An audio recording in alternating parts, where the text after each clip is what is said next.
இந்தியாவே ஒரு மாநில முதலமைச்சரை திரும்பி பார்க்கிறது என்றால் அது நம் தமிழக முதலமைச்சர் விஜய் அவர்களைத்தான். காரணம் என்ன? ஃபேஸ் பண்ண முதல் எலெக்ஷன்லயே வெற்றி பெற்று ஆட்சியை பிடித்து விட்டார். இரண்டாவது, அவருக்கு என தனி உடல் மொழி, பாடி லாங்குவேஜ் என்று அழைப்பார்கள். அது மட்டும் இல்லாம ஒரு டிஃபரெண்டான ட்ரெஸ் கோட மெயின்டைன் பண்றார்.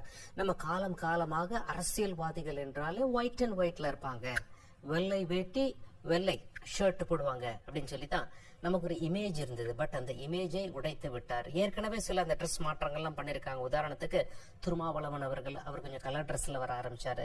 ராகுல் காந்தி ஒயிட் டிஷர்ட் போட ஆரம்பிச்சாரு.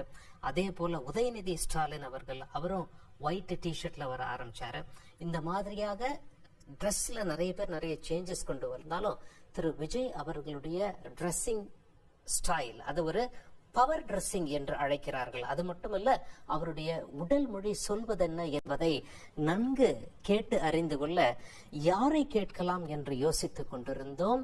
தமிழக முன்னாள் காவல்துறை தலைவர் திரு சைலேந்திர பாபு IPS அவர்களை விட ஒரு சிறந்த நபர் யாராக இருக்க முடியும் என்று தோன்றியது. காரணம், 25 ஆண்டுகளாக IAS IPS தேர்வு எழுதி அந்த உடல் மொழி தேர்வுக்கு, அதாவது நேர்முக தேர்வு, இன்டர்வியூ என்று அழைப்பார்கள், அதில் சென்று அந்த மிகப்பெரிய போர்டை சந்தித்து அவங்க பெர்ஃபார்ம் பண்ண பிறகுதான் அங்க IAS IPS ஆபீசரா ஆக முடியும். அந்த மாதிரி ஆயிரக்கணக்கான மாணவர்களுக்கு 25 ஆண்டு காலமாக அவர் இந்த பயிற்சி கொடுத்து வருகிறார். உடல் மொழி என்ன என்று நன்கு அறிந்தவர். அது மட்டுமில்ல, அவர் பயிற்சி கொடுத்து இந்தியாவில் டாப் இடங்களை பிடித்திருக்கிறார்கள். சித்ரா போன்ற